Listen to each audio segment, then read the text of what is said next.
A new report has stated that the Commanders are expected to be particularly aggressive in one certain area of free agency. Kliff Kingsbury is off to a new home, and an update on the top 50 prospects in the NFL draft.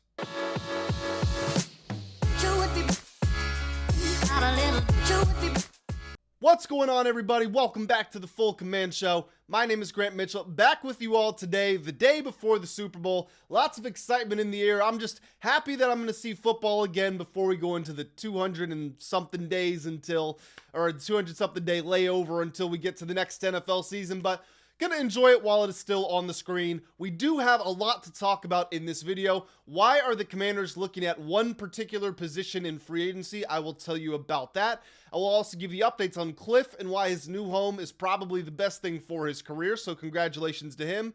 And then also we're going to jump into who an ESPN expert has ranked as the top prospects in the NFL draft. The top prospect, number one, probably going to shock you and also excite an awful lot of you. So guys, if you are new around here, make sure you hit that subscribe button. If you are enjoying the content, press the like and the hype buttons. That's the number one way you can support me here. As always, leave your thoughts down in the comment section below. And let's transition into the start of this video. Before we get to anything that I laid out there, I would not be a responsible Commanders YouTube content creator. I hate that term, but I wouldn't be doing my job correctly if I didn't start on a more somber note. Yesterday, it was announced that Sonny Jurgensen, the legendary quarterback, passed away at 91 years old. And before I get into anything else, I gotta say, I saw his college stats come up yesterday, and it was so funny to see that and think about what type of man he went on to become in the NFL. Because when Sonny Jurgensen was a quarterback at Duke, he threw 6 touchdowns and 16 interceptions, and as a defensive back, he caught 10 interceptions. So you're looking at this like, okay, it's just some athletic guy who, for whatever reason, decided to play quarterback. And then he goes to the NFL, and he has a truly legendary career. It started with 7 seasons in Philadelphia. His first year was in 1957. He then finished his career playing 11 seasons in Washington, all the way through 1974. He retired at 40 years old. During his career, he made 5 Pro Bowls, 2 first-team All-Pros, 2 second-team All-Pros. He led the NFL in passing yards 5 times, passing touchdowns twice, and in completion percentage 1 time. He is in the Ring of Fame for both franchises he played for, and his number 9 jersey is retired here in Washington. He is tied for the NFL record for the longest pass ever of 99 yards, which means that he will never be beaten ever again. He retired with 32,224 career passing yards, 225 passing touchdowns, 189 interceptions. His 31 passing touchdowns in the 1967 season have never been beaten by a player to put on the burgundy and gold since, and he did it in only 14 games. We have a statement here from his family, which was released by the Commanders on their social media pages. It is with profound sadness that we share the passing of our husband, father, and grandfather, Sonny Jurgensen. We are enormously proud of his amazing life and accomplishments on the field, marked not only by a golden arm, but also a fearless spirit and intellect that earned him a place among the legends in Canton. But to those of us who knew him beyond the stadium lights, he was the steady, humorous, and deep, loving heart of our family. He lived with deep appreciation for the teammates, colleagues, and friends he met along the way. While he has taken his final snap, his legacy will remain an indelible part of the city he loved and the family he built. We are comforted by the knowledge that he brought joy to so many. This weekend, as we enjoy the game that he loves so much, join us and raise a glass, share a story and a smile as we celebrate the extraordinary life of a man who was, to us, the greatest of all time. Managing partner Josh Harris also put out a statement. He said, Sonny Jurgensen is and will always be one of the defining legends of Washington football. He was a brilliant leader, Hall of Fame quarterback, and had one of the best arms the game has ever seen. After his career on the field, Sonny's voice became a fixture of Washington Sundays for decades, shaping the way generations of fans experienced the game. For me, Sonny was the embodiment of what it means to don the burgundy and gold. Tough, smart, and endlessly devoted to this franchise and its fans.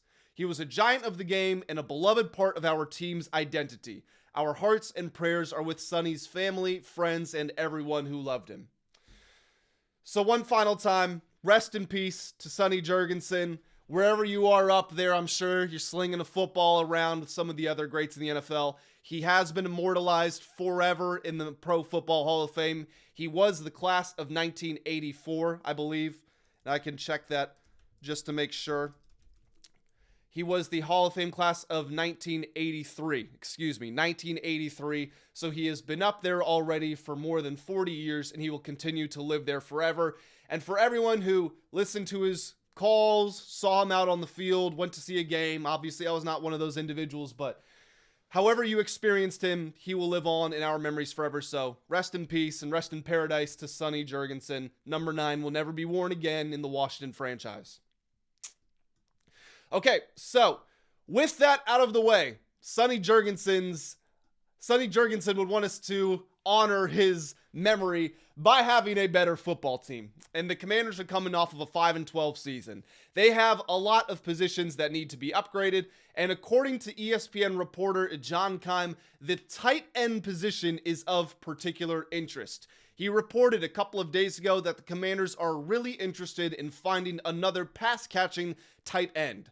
Zach Ertz supposedly does not want to retire, but he will be returning from a torn ACL. He is also a free agent, and he will be 36 next season.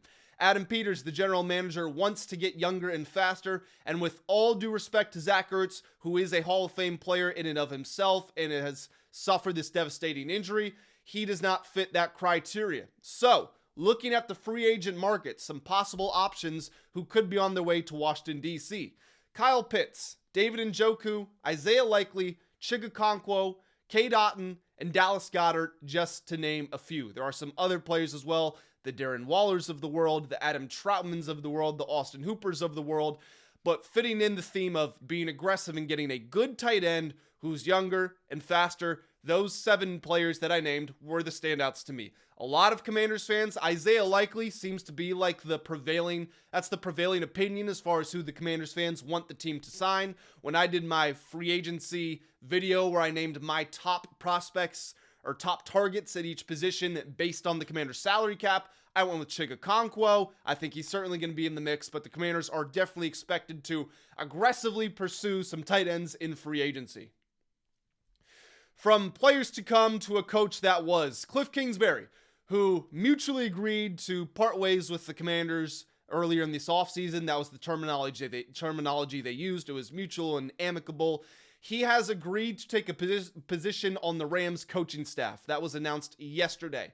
Now, the vague description to me suggests that he will become the passing game coordinator, and Nate Scheelhaus, I still haven't learned how to pronounce this name, Nate Scheelhaus, however you say it, I think that he will get promoted to offensive coordinator. He got a lot of interviews during this offseason coaching carousel cycle. It might have been the Giants that he interviewed with for OC, and I think he got the Browns head coaching job. So he's certainly someone that is on the rise. This would be good for him because he would take the next step in his career. And then Kliff going to LA, first and foremost, it's checking his ego, and I commend that. If he is becoming the offense or the passing game coordinator, I commend that. He's not letting his ego get in his own way. My assumption was he was just going to take the year off and hop back in the coaching cycle next year. But I honestly do believe this is the best thing for him and his development as a coach, because Kliff, I've always said, is one of the best play designers that you will ever see.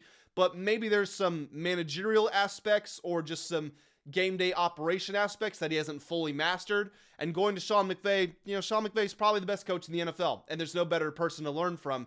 And Kliff is also close with Sean McVay. Apparently, they have talked about teaming up on the same coaching staff previously. So, sounds like it will be the best thing for him and the best thing for the Rams as well, because Kliff is a very smart dude. So, next season, you will see Kliff Kingsbury on the sidelines in Los Angeles.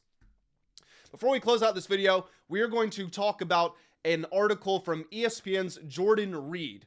And in this article, he released his top 50 NFL draft prospects, and he made sure to note that it was based on his evaluations and conversations he had with NFL teams. So I'm going to read you the top 20 and then the other standouts that I picked up along the way.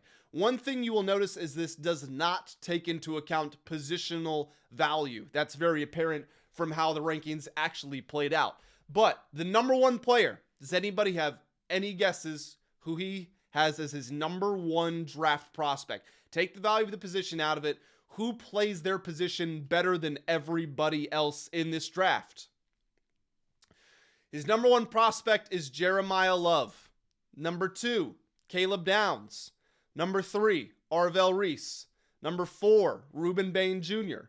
Number 5, Francis Mauigoa, whose name I still have not figured out how to pronounce, the offensive tackle from Miami. That is the top 5. Love, Downs, Reese, Bain, and Francis.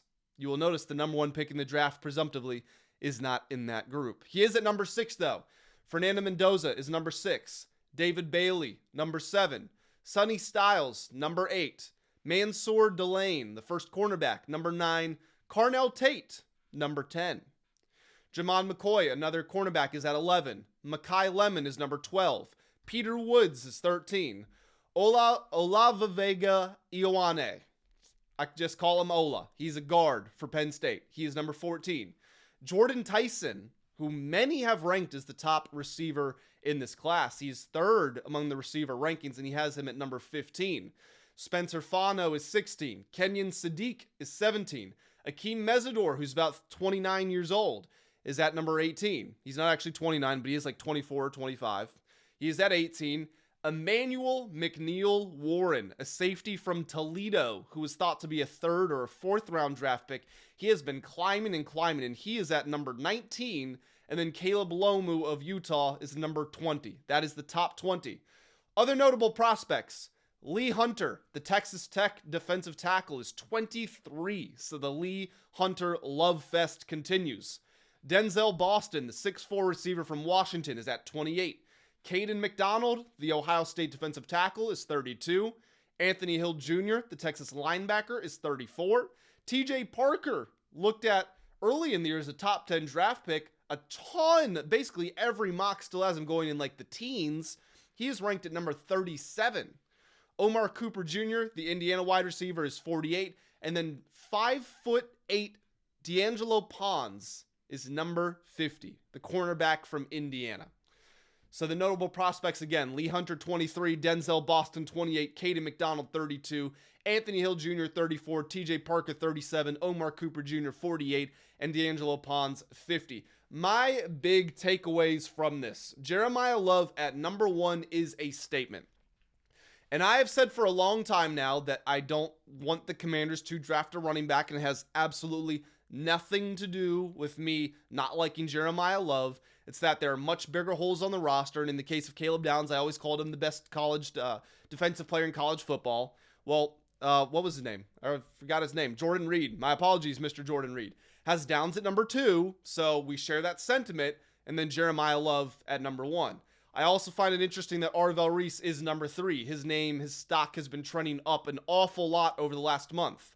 As far as the edge rusher comparison, Ruben Bain at number 4, David Bailey at number 7. Being a top 7 player in your class, regardless of position, is an impressive accomplishment, but it is a nod in the favor of Ruben Bain. Some other notable players, Sonny Styles makes it just behind there at 8. That is big for him. And Mansour Delane at number 9. In all honesty, if the Commanders are not aggressive at that cornerback slot in free agency, it does tell you Mansour Delane, maybe Jamon McCoy, but probably Delane, keep an eye on them in the draft, because drafting a corner for the Commanders is not totally out of the question. Other notable ones, Carnell Tate is the top receiver, but he is down at number 10. Makai Lemon at 12, just behind him. And then, like I mentioned earlier, Jordan Tyson at 15. Lee Hunter, him being at 23 is crazy, because, again, I say this all the time, but my first mock draft I did on this channel, Lee Hunter was a 6th-round pick, according to most people, and I took him there, and now he might be a 1st-round pick. So the Lee Hunter rise continues.